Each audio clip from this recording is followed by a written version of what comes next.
right, great afternoon once again to everyone who has joined us on today's edition of the program Scoreboard Reloaded, right on 32 FM 94.9. Broadcast live from the big brown roof city of Ibadan. Well, of course, what do you expect from the updates there in the world of sports? Remember that the UEFA Champions League games went down last night. And for one center, that's talking about the stadium there in Bergamo, Atlanta Football Club. They lost to the hands of Club Brugge yesterday, 3-1. And head coach Gasperini singled out Ademola Lookman for criticism that's in that game. Well, in the morning, I read out Gasperini's statement, but just in the early hours of today also, Ademola Lookman has issued a statement as regards the comment made by his head coach, that's Gasperini. So we'll talk about that on the show this lovely afternoon. But as I promised yesterday, I have Biola Solis Chuku with me, and definitely we'll discuss about that story, that update from the world of tennis over the course of the weekend for Jannik Sinner, the man who successfully defended his Australian Open crown in the year 2025. Well, you can tell that he said to me, 3 months out of action, but missing 3 months, it has been met by lots of talks and also criticism by maybe other players that's on tour, talking about the ATP players, the likes of Novak Djokovic. We also talk about Alexander Zverev, and then there is one man who definitely is talking about it, that's Liam Brody. He's also talking about all of that.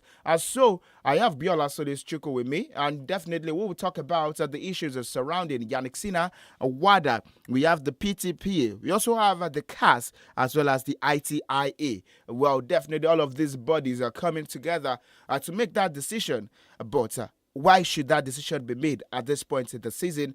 Or why should it be 3 months? In case you're asking that question as well, I have the same questions for Biola Solis Chuku on the show this afternoon. And also on the queue for us, we'll discuss a look into the games set to go down later today in the UEFA Champions League, as well as the Nigeria Premier Football League. And once again, you are listening to the voice of Oluwatimilai SAMIES, so good at the program this afternoon. But we start straight from the promise made, where definitely is just going straight to Biola to discuss about all the updates there in the world of tennis.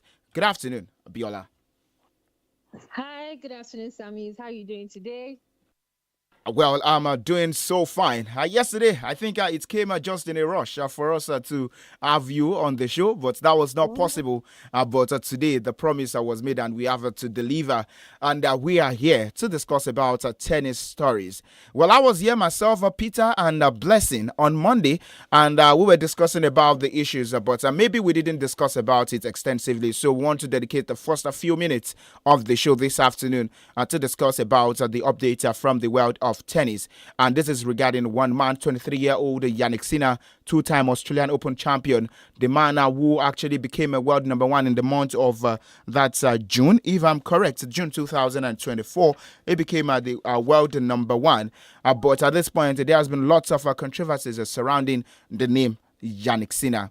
So yesterday, after the commitment was made, after the ban was placed on Jannik Sinner, that the World Anti-Doping Agency the claim that the world number one's punishment was too lenient, but the ban for that's a pair of positive drug tests, it has been defended by the World Anti-Doping Agency. So remember that in the year 2024, that's in the US, this was where Jannik Sinner was actually tested positive. That's in the month of March thereabout. It was tested positive twice. And since that March 2024 until this very moment, they didn't come with that a certain decision surrounding the future of Jannik Sinner. He was suspended, I think, immediately, but he actually appealed and he succeeded in his appeal. But I want to ask you, why did we have to wait this long, almost a year, before the hearing was made into Jannik Sinner's case? I think WADA are the only ones who can really answer that question. I think ITIA, that's the International Tennis Doping Agency, had already suspended Jannik Sinner, and eventually said it after it was found out that he was, innocent. After doing all their findings, found out exactly where the contamination came from and all of that. Then WADA came up and said they were going to appeal to the Court of Arbitration for Sports, and that is where the delay came from exactly. The hearing was supposed to happen sometime in April, but WADA then tracked back and decided to suspend Yannick Sinner for 3 months. I think the issue here is WADA almost seem like they do not know what they are doing, because if they lodge the complaints, lodge the appeal to CAS in the first place, why track back and then decide to suspend him for the next 3 months? I think they eventually found out that this was a case they were most likely going to lose in CAS, and just decided to have this agreement in quotes with Yannick Sinner eventually. So just as you made mention of that, I remember that that's a CAS. They actually WADA, they took up the case to CAS, and they were the one who pulled. What did you say? Yes, I'm agreeing with you. I'm listening. So they pulled out the case. That was, I think, it was last weekend after pulling out the case. But now, still talking about the issue of the ban, the timing of Yannick Sinner's ban. What is it going to cost him at this point? We know that this man is going to come back. He's going to play in the month of March. But what is it going to cost him at this point? Missing 3 months out of action, starting from this, that's February through March, April, is going to miss out action. So that's ATP 1000 Masters event before the second major Grand Slam of the year. Yes, Yannick Sinner will be missing some really big tournaments like in Miami, Indian Wells, Monte Carlo as well. You know, they are really big tournaments, 1,000 actually. So he will definitely be dropping some points. He'll be dropping close to 2,000 points. And, you know, his position as world number one might be in some danger, because Alexander Zverev is lurking in the shadows as world number two. But Alexander Zverev will also have his work cut out for him, because he needs about 2,400 points thereabout to become world number one. So it means he has to make deep runs and probably win some of the Masters 1000 tournaments that are coming up. So he needs, you know, a lot of work and a lot of points. But yes, it's very, very, very possible that Sinner would become world number two by the time he returns. But I think, to be honest, it's the best case scenario for him here, because as at last year, we're hearing maybe, just maybe, after the case had gone to CAS, he might have been banned for a year or two. But I think after WADA did their findings, they knew that was not going to be possible anymore, and just, you know, eventually decided that some punishment just had to be given to him. So I think it's unfortunate that Sinner would be missing some months, but he's also pretty fortunate not to be missing Roland Garros and not missing any slams. So this is really the best case scenario for him. But Biola, rules are rules in the world of sports. Rules are rules. But why then bend the rules when it got to the point of Yannick Sinner? I understand that since March 2024, maybe there were a bit of findings that they needed to make some findings and all of that. We've seen players in the past get suspended, get banned from games. But for Yannick Sinner, he's supposed to miss a year or two out of action. I truly found that's a positive. You know that there is nothing like intentional, that's intense in all of these things. When you are found guilty, there isn't a place of intent in all of these things. But Yannick Sinner was found guilty. But then it has also caused an uproar amongst other players that's on the ATP court. You talk about the likes of Novak Djokovic, 24-time major Grand Slam champion, who is also talking about it that there isn't, it is time to make changes to an unfair anti-doping system. Liam Brody also, he said that the ATP WTA should provide legal teams for everybody and money shouldn't be come into it. And of course, he made the instances of Tara Moore, who was suspended in June 2022 but overturned in December 2023. He also made mention of Michael Mia, who's 18 months served an 18 months ban because of that anti-doping violation. And then Danny Medvedev, he also said that it is a bad sign of the players that can't afford the chance to have strong legal representation. So I'm saying this because I know that we had the International Tennis Integrity Agency, founded in the year 2021. That's by the ATP, WTA, and 4 Grand Slams tournaments to safeguard the integrity of professional tennis. And the punishments are given to Yannick Sinner. Is it the best they could give at this point? 3 months. I think you mentioned something just during your question, bending rules. There were no rules bent for Yannick Sinner, actually. I think the major problem here is how the situation was handled from the beginning. No rules were bent, and that is the reason why he's even suspended in the first place. I think the issue here is everybody keeps comparing each case to each other.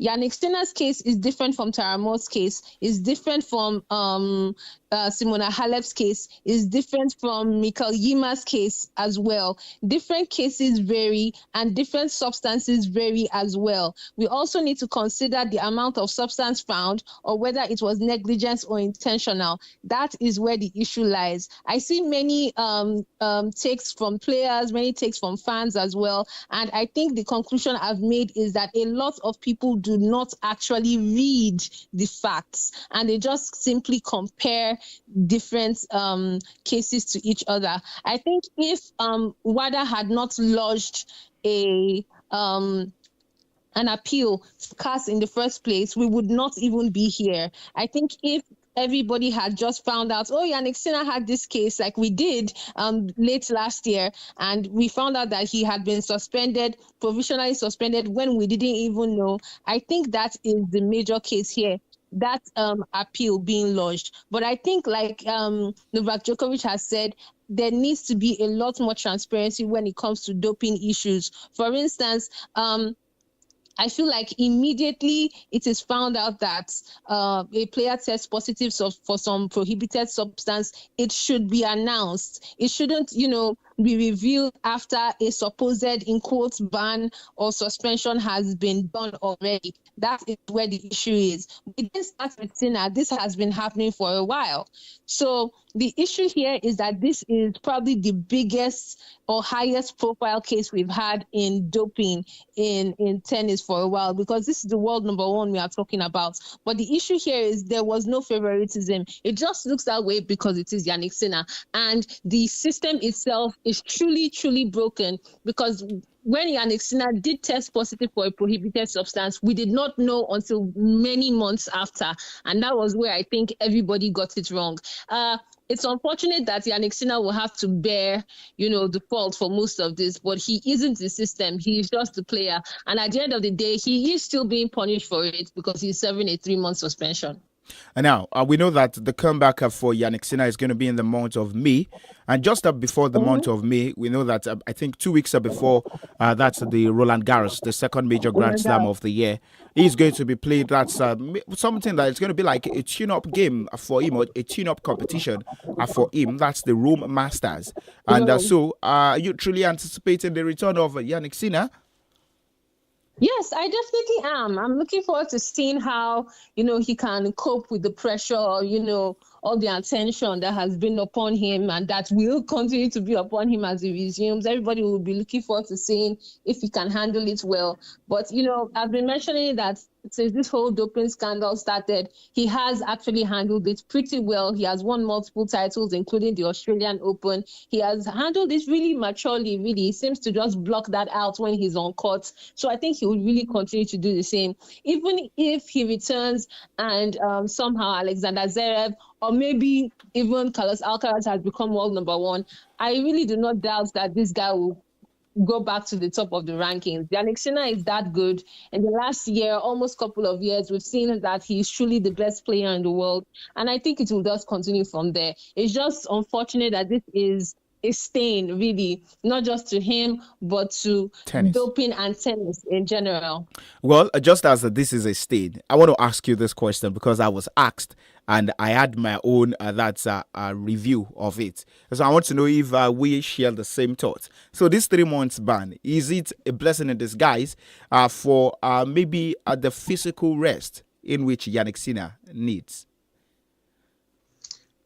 I wouldn't say so. I wouldn't say it's a blessing in disguise, even though people say, oh, it might be a vacation in quotes for him. But tennis players are really competitive. Every point counts. Every tournament counts. 1000s are the second biggest tournaments when it comes to tennis, apart from the ATP finals as well. So I don't think that's it, really. This season, he has some weeks off. He's used to the rigorous tennis season that it is. So no, I don't think it's a blessing in disguise for him, to be honest. Okay, leaving the issue surrounding Yannick Sinner. Thank you so much for throwing in and shedding more light to that. But Novak Djokovic, who late last year announced Andy Murray as his coach, also yesterday has come out to announce that Andy Murray will still be his coach indefinitely. So I think we saw the best of, maybe not the best, yeah. We saw a good performance from Novak at the Australian Open, and of course we know who his coach was. So that was Andy Murray. And is this still a partnership you'd want to see for long, or maybe for the entirety of the year 2025? Oh, absolutely. I was pretty excited when this was announced in the first place. And even though going into the Australian Open, we didn't know how long the partnership would be for. I like now that they've announced that, it might continue. I think it's a really good development, really.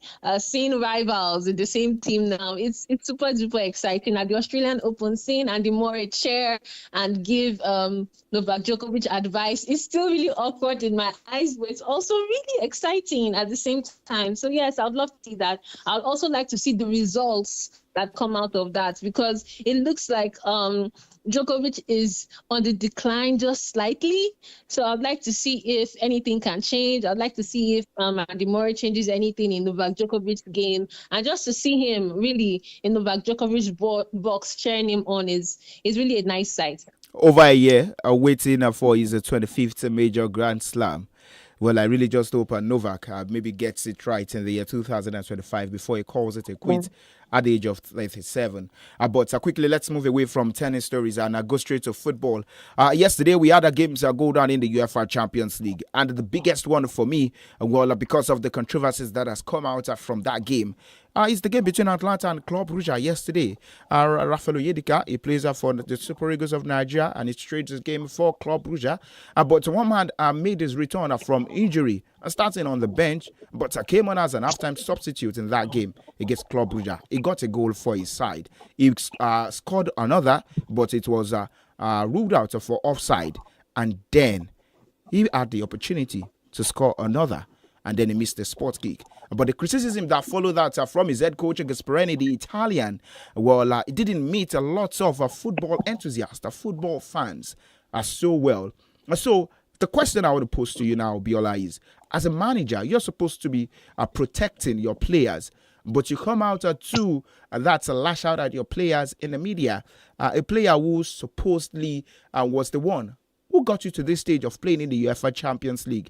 He brought the name of Atlanta into the limelight in the world of football for the year 2024. Yes, I think Ademola Lookman has been so instrumental to Atalanta's success, in quotes, in the last year. And seeing Gasperini pile on him like this was really baffling, really uncalled for.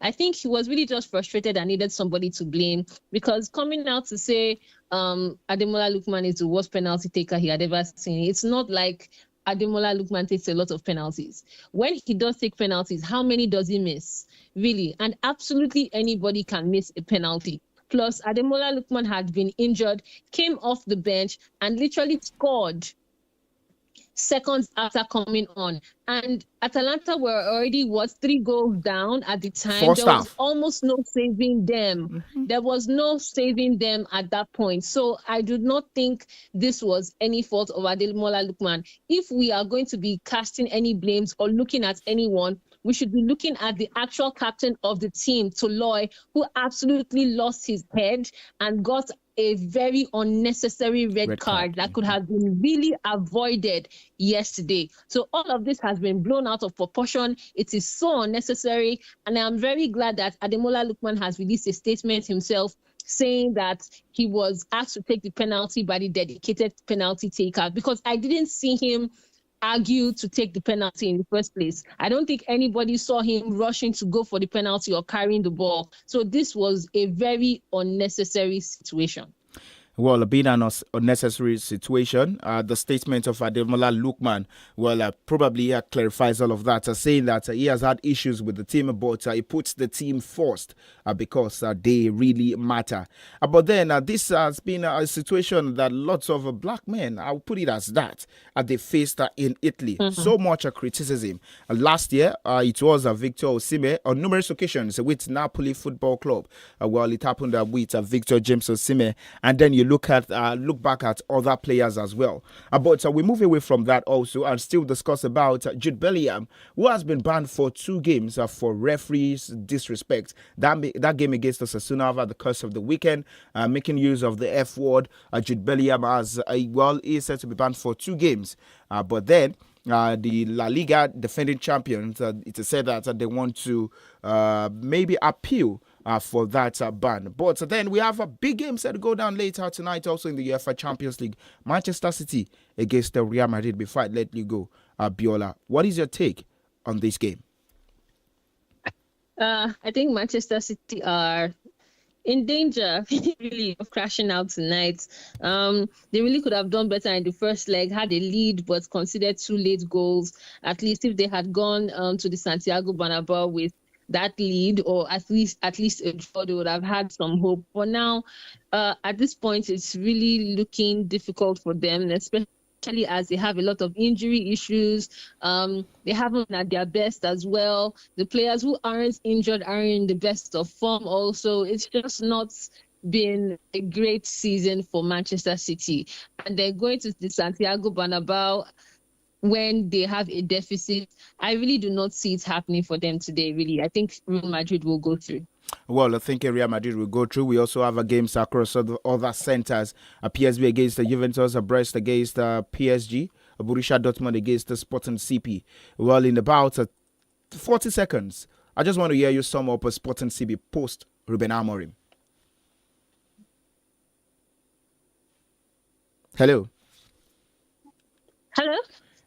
I said in about 30 seconds, I want to hear you sum up a Sporting CP post Ruben Amorim in the UEFA Champions League. 5 games without a victory. You know that.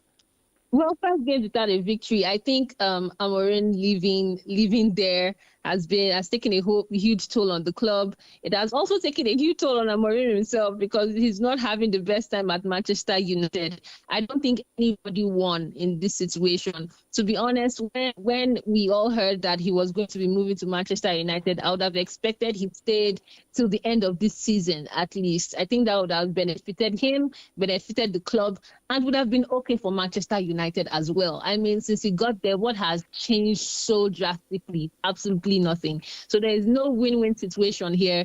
Everybody loses, both clubs and then the coach, in my opinion.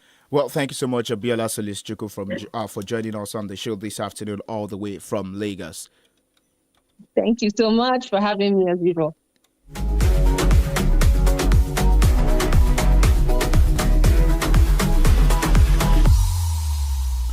All right, we still need to go back to the game between Manchester City and Real Madrid. And, of course, a thick reaction from both managers, whom, of course, they are facing off in the 10th meeting in the UEFA Champions League. So, first off, let's take a listen to the words of Pep Guardiola. Carlo Ancelotti, speaking about his game with Pep Guardiola.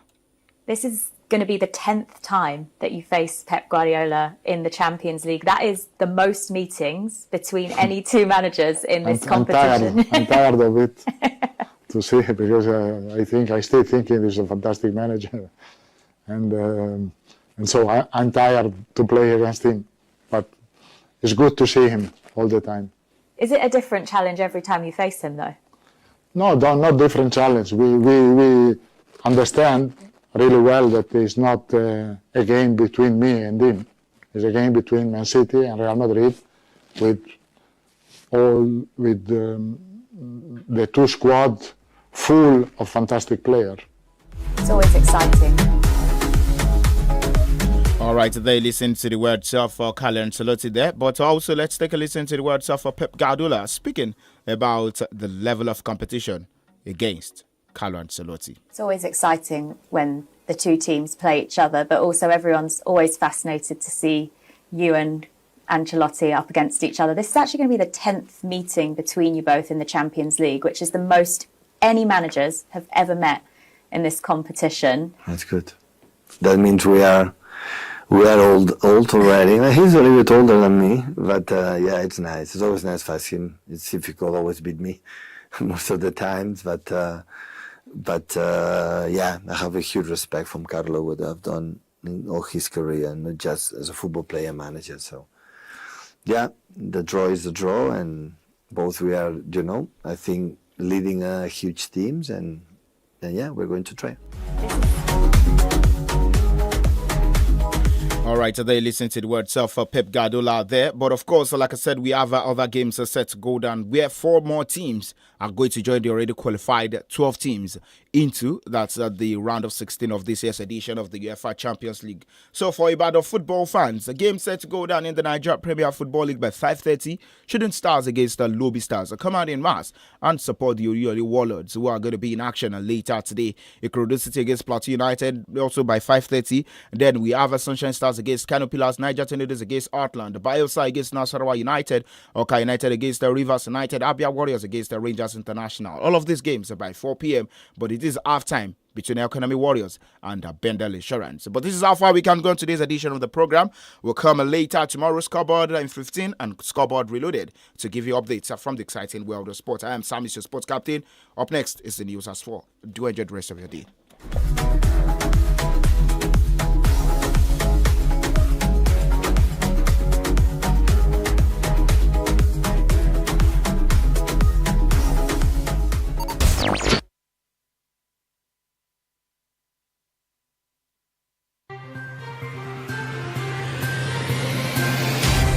The news on 32 FM 94.9.